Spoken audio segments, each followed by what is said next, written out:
Yeah, I'm going to try and keep this short, so I'm going to fly by some of these slides and talk about regeneration, which I brought up earlier. My name is Marc La Flamme. I'm from the Kootenay region of British Columbia, Canada, the traditional territories of the Sinixt, Ktunaxa, and the Mountain Métis up in Canada. But all of us share the same bioregion. Do you know what the bioregion is here? Anybody? The name of the bioregion? Nope. What?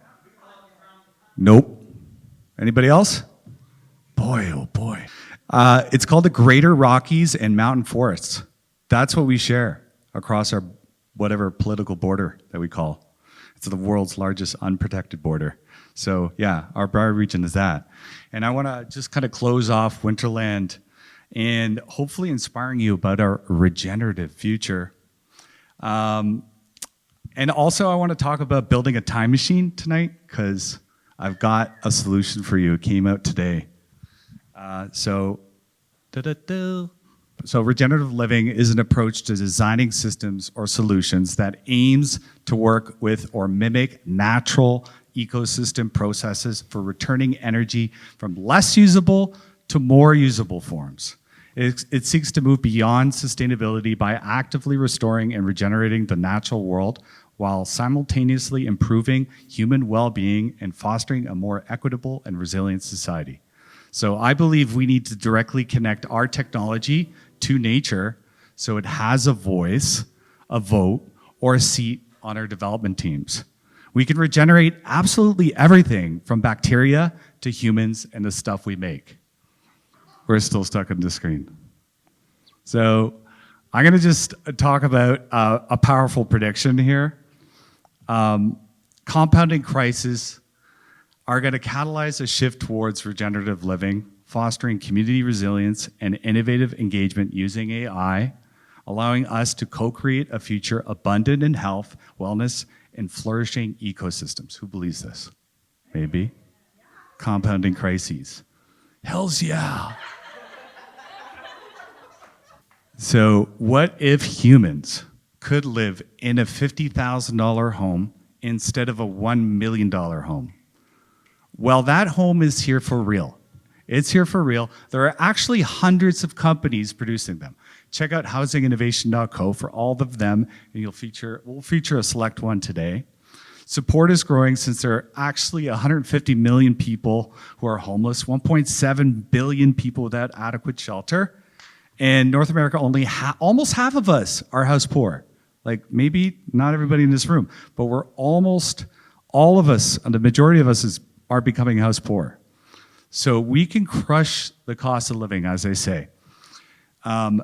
For example, in your community, if 150 people of the house poor or homeless, don't think about just you, move into a $50,000 home from the average home at a cost of $500K in Montana, this could equate to millions of dollars unlocked from banks to be potentially circulated back into the community. Imagine if this decentralized wealth to immediately solve food security and energy systems. This is serious disruption. Don't you agree? Yes. It's a big deal. Think about it. 150 people. Okay, and the beauty thing that we have here in Montana and over the border in the Kootenay region is that we have most of the land. 98% of the Americas is actually rural. All of rural Canada, USA is now connected with Starlink internet. People are circling the electric wagons with thousands of digital nomads and pop-up communities. And many are already collaborating with local indigenous and regenerating the bioregion. So who has seen electric vertical takeoff and landing vehicle? The Hyundai guy? Yes. Everybody, definitely. So this is going to change. This is going to change the way in which we live. We're going to be flying around in no time and setting up pop-up communities. And I'll tell you about how quickly. So this is by like hometown, Caslow. So basically, that's where I live. During the pandemic, a lot of people moved to that city, beautiful city, just like Whitefish. And we have new regenerative communities popping up all over Canada where there's less rules. Everybody flooded into the main city. People got bumped out, and now we're starting new communities all over the place. But the forest fires are increasing every year. We need to build resilient communities. So a powerful hack needs to spread quickly, and here's the simple process, this time machine, and it's all just business. Instead of everyone acting solo, we can matchmake people online into groups and connect with landowners digitally. Then we form a corporation or a DAO, and everyone becomes shareholders, allowing for easy entry and exit into the partnership. We negotiate co-ownership agreement using ChatGPT, and finally, a blessing by a lawyer.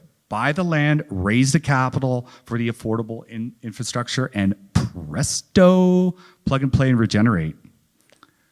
It's literally that simple. That's what we're doing. So live with 10, 75, or 150 people in your community and support each other far better than we do in our towns today. Young people, older adults, new families critically need the support. With a relatively simple shift, the loneliness epidemic and cost of living crisis ends, and health and wellness skyrockets for millions of people right away. Imagine all the time and happiness people have when they don't need to work 3 jobs to afford the expense of living. Remember when I told you I would find a time machine? Well, this is it. You get to claim your time. You don't need to go back in time. You just need to get time. And to get time, you got to slow down like we did during the pandemic. So finally, by crushing the cost of living, and we could focus on programming our AI, or what else? Buy more Lion electric buses, or peace, love, and joy, or building cool climate tech documentaries, or accelerate change. What are some of the other things that you guys were seeking today? Or personal transformation, or carbon reduction, or all these awesome solutions that you had. We just need to find a little bit more time. Meanwhile, building the future requires a regenerative army. And so I'm just gonna quickly talk about my company, GeoShip.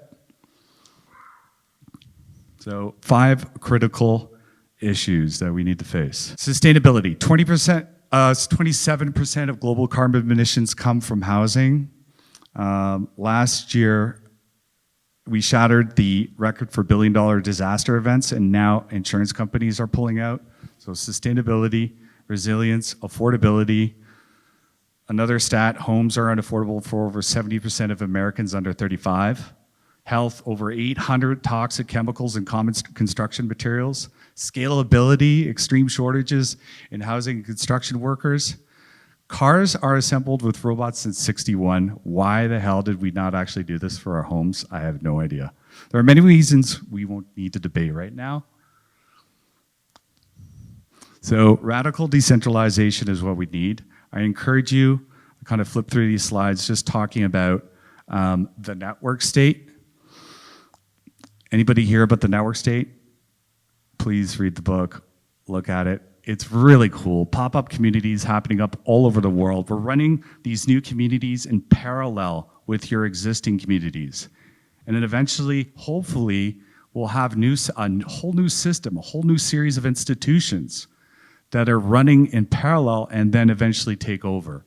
So it's pretty cool. A lot of really great minds out there trying new things, experimenting on the ground within existing countries, but as their own pop-up city with their own rules of engagement. So for GeoShip, our automated home building and bioceramic homes allow communities to create affordable, healthy, all-natural, climate-resilient living. This is it, the GeoShip. Yeah, we built the first injection molded ceramic home. It's 60% reduction in the cost of housing, 85% reduction in embodied and operational CO2. It's disaster-proof, resilient to fire, hurricanes, and earthquakes. Made with healthy, all-natural materials and zero mold growth. And our manufacturing is 10 to 100 times faster than other VC-funded startups. Here it is. I really want to show this to you. Boom. It's our Earth shot to make the best home on Earth the most affordable. We could set up a low-cost regenerative community in Montana for 150 people this year and we can begin to change the world. Man, what would life be like if we built houses and lived just a little bit differently and go with that open mind? And I think you'll be really entertained by the conversation. Way too many people can't afford homes right now, especially young people, and the homes that we do build are generally horrible for the environment. GeoShip might be fixing that. They're building sustainable bioceramic domes that are non-toxic, have a near zero carbon footprint, and are designed to last 500 years.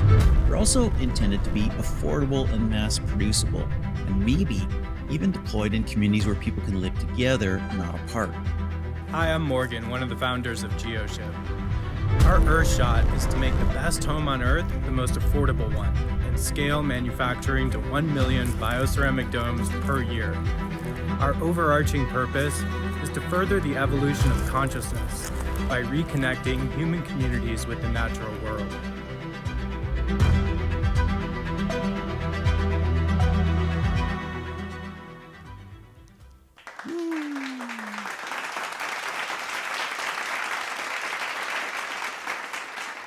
Yeah, thanks. So, yeah, awesome. Thank you so much. I just want to say thank you, Anderson. I really want to say, let's get started. Thank you, Anderson, for all your tireless work and for those supporting Project Winterland. Also, we're hosting the Kootenay Resilience Festival in my hometown all summer. Come check it out. And yeah, you can catch me on all of the BAT channels on LinkedIn, you name it. Thank you. Thank you.